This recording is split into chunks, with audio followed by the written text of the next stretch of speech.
Lukas Kapitulo 12. Sa maong panahon, sa nagatigom ang mga linibong panon sa katawhan, sa pagkaagi nga sila nagtinumbanay ang usa ug usa, siya misugod sa pag-ingon sa iyang mga tinun-an una sa tanan. Magmatngon kamo sa levadora sa mga Fariseyo, nga mao ang pagkasalingkapaw. Apan walay bisan unsa nga gitabunan, nga dili igapadayag, o walay gitago nga dili mahibaluan.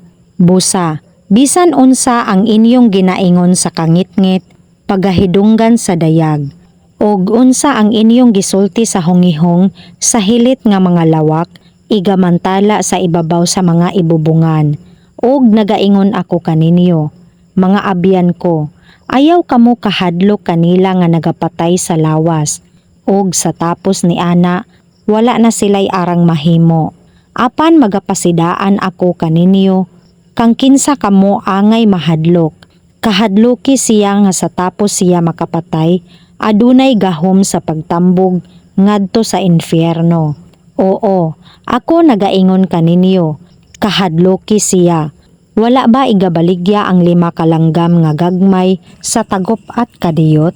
Og walay usa kanila nga hikalimtan sa atubangan sa Dios.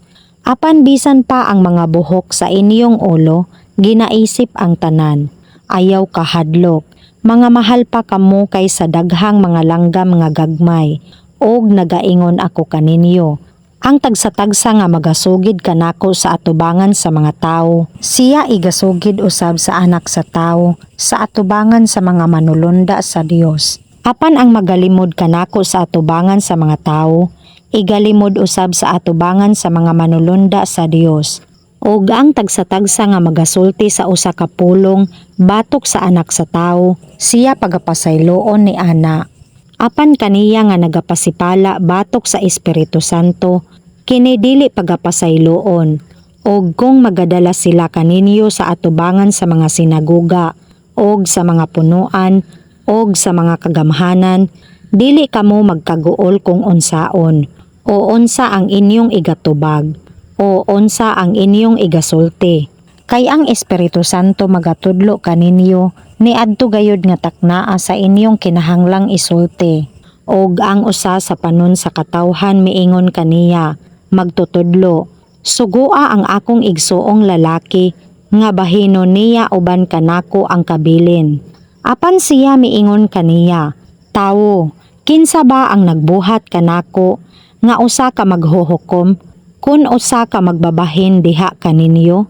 Og siya miingon kanila, magtan-aw og maglikay kamo sa kahikaw, kay ang kinabuhi sa usa ka tawo, wala matingob sa pagkadagaya sa mga butang nga iyang ginabatunan. Og siya nagsulti sa usa ka sambingay kanila nga nagaingon, ang uma sa usa ka tawong dato, mihatag og daghang abot, og siya nagtulotimbang sulod sa iyang kaugalingon, nga nagaingon, unsay pagabuhaton ko, kay wala ako'y dapit nga katiguman sa akong mga abot. Og siya miingon, kini ang pagabuhaton ko, pagagubon ko ang akong mga dapa, og magtukod ako og labi pang dako, og diha kanila, pagatipigan ko ang akong tanang mga abot, og mga bahandi, og magaingon ako sa akong kalag, aduna kay daghang mga bahandi, nga gitagana alang sa daghang mga tuig. Pamahulay ka, kumaon, uminom, og maglipay. Apan ang Dios miingon kaniya, buang-buang ka, karong gabii pagakuhaon kanimo ang imong kinabuhi. Og ang mga butang nga imong gitagana, kang kinsa naman sila, mao kana siya nga nagatigom sa bahandi, alang sa iyang kaugalingon, og dili bahandianon sa atubangan sa Dios. Og siya miingon sa iyang mga tinun-an, busa nagaingon ako kaninyo, dili kamo managkaguol sa inyong kinabuhi. Kung unsa ang inyong pagakanon, bisan pa alang sa inyong lawas, kung unsa ang inyong igapanapot, kay ang kinabuhi, labaw pa kay sa kalanon, og ang lawas kay sa biste. Palandungan ninyo ang mga uwak, nga sila wala magpugas, bisan mag-ani, nga walay kamalig, bisan dapa, og ang Dios nagapakaon kanila. Pagkalabaw pa ninyo og bili kay sa mga langgam. Og kinsa kaninyo nga tungod sa pagkaguol, makadugang og usa ka siko sa gitas-on sa iyang kinabuhi. Busa, kung kamo dili makahimo sa pagbuhat ni anang labing jutay, nganong nagakaguol kamo mahatungod sa uban. Palando nga ang mga leriyo kung unsa ang pagtubo nila. Wala sila magbuhat, bisan magbilik. Apan nagaingon ako kaninyo, nga bisan pa si Salomon, sa tibuok niyang himaya, wala makabisti ingon sa usa niini kanila. Apan kung ang Dios nagapabisti sa ingon sa balili sa kaumahan, nga karon anaa, og ugma igasugnod sa hudno. Dili ba labaw pa niini magapabisti siya kaninyo? O kamo nga mga jutay og pagtuo? Og dili kamo magkaguol sa pagpangita kung unsay inyong pagakanon og pagaimnon?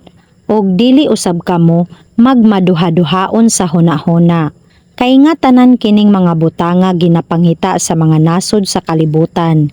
Apan ang inyong amahan, nahibalo nga kamo adunay kinahanglan niining mga butanga. Apan pangitaan ninyo ang iyang gingharian. Og kining mga butanga, igadugang kaninyo. Ayaw kahadlok, jutay nga panon. Kay mao ang nahamutan sa inyong amahan ang paghatag kaninyo sa gingharian. Ibaligya ninyo ang anaa kaninyo, og maghatag kamo og limos.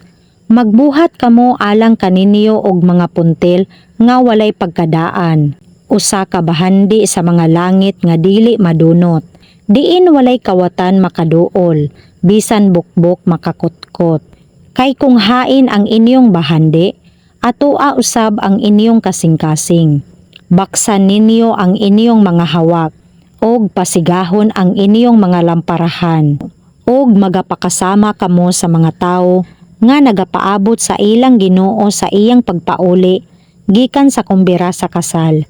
Aron nga sa pag-abot og pagtuktok niya, ila gilayon pagaablihan siya.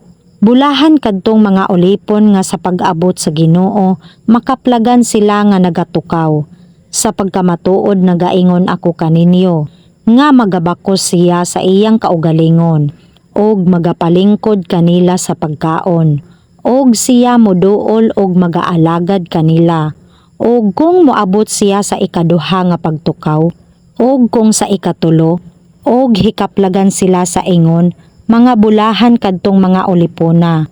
Apan hibaluin ninyo kini, nga kung ang agalon sa panimalay, nahibalo pa unta sa takna nga moabot ang kawatan, magtukaw unta siya, og dili unta niya pasagdan, nga mabuslutan ang iyang balay. Busa, mangandam usab kamo. Kay sa usa ka takna nga wala ninyo pagahuna-hunaa, moabot ang anak sa tawo. Og si Pedro miingon, Ginoo, nagasulti ba ikaw ni ining sambingay alang kanamo, kun alang sa tanan usab? Og ang Ginoo miingon, Busa, kinsa man di ay ang tinugyanan nga matinumanon, og maalam nga kaniya ang iyang agalon, magatugyan sa iyang panimalay sa paghatag kanila sa ilang bahin sa kalanon sa Sibo gayod sa panahon. Bulahan kadtong ulipon nga makaplagan sa iyang agalon, kung kini moabot na, nga magabuhat sa ingon. Sa pagkamatuod nagaingon ako kaninyo, nga siya magabutang kaniya sa ibabaw sa tanan nga iyang gibatunan. Apan kung kadtong ulipon, magaingon sa iyang kasing-kasing. Ang akong agalon nagadugay sa iyang pag-abot, og magasugod sa pagpamunal sa mga sulugoong lalaki, og sa mga sulugoong babaye, og sa pagkaon og pag-inom, og sa paghubog-hubog. Ang agalon ni adtong ulipon moabot sa usa ka adlaw nga wala niya paabuta, og sa usa ka takna nga wala niya hibalue, og magahingilin kaniya, og magatudlo sa iyang bahin kauban sa mga dili matinuohon, og kadtong ulipona nga nahibalo sa kabubuton sa iyang agalon, og wala mag-andam, bisan magbuhat sumala sa iyang kabubuton, pagabunalan og daghan. Apan siya nga wala mahibalo, og nagbuhat mga butang nga angay sa mga hampak, pagabunalan lamang og diriyot. Og bisan kinsa nga gihatagan og daghan, daghan ang pagapanilngon kaniya, og kanila nga gitugyanan og daghan. Daghan ang pagapangayoon. Ako mianhi sa pagsalibay og kalayo sa ibabaw sa yuta, og unsa pay pagtinguhaon ko kung kinimisiga na. Apan aduna ako'y usa ka bautismo nga igabautismo kanako, og daw hilabihan ang pagkaguol ko hangtod nga mamatuman kini. Naghuna-huna ba kamo nga mianhi ako sa paghatag og pakigdait sa yuta? Nagaingon ako kaninyo, wala, kundili sa pagkabahin-bahin hinoon. Kay sukad karon, adunay 5 sulod sa usa ka balay nga mabahin. Ang tutulo batok sa usa, ug ang 2 batok sa tutulo. Sila mabahin, ang amahan batok sa anak, ug ang anak batok sa amahan. Ang inahan batok sa anak nga babayi, ug ang anak nga babayi batok sa iyang inahan, ug ang ugangang babayi batok sa iyang umagad nga babayi, ug ang umagad nga babayi batok sa iyang ugangang babayi. Ug siya miingon usab sa mga panon sa katawhan, kung makita ninyo ang dagom nga magasaka sa kasadpan, moingon kamo dayon, adunay moabot nga ulan, og kana moabot. Og kung makita ninyo ang hangin nga habagat nga magahuros, moingon kamo, adunay moabot nga makusog nga init, og kana moabot. Mga salingkapaw, kamo mahibalo nga manimaan sa dagway sa yuta og sa langit.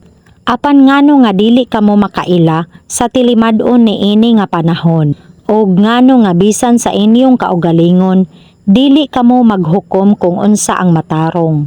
Kaysa nagapadulong pa ikaw uban sa imong kaaway ngadto sa punuan, paningwahaon mo gayud diha sa dalan nga ikaw makagawas kaniya. Tingali ikaw uniya, guyoron niya ngadto sa maghuhukom.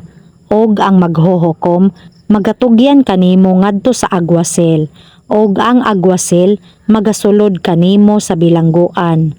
Nagaingon ako kanimo, dili ka makagula didto hangtod nga imong pagabayran ang katapusang diyot.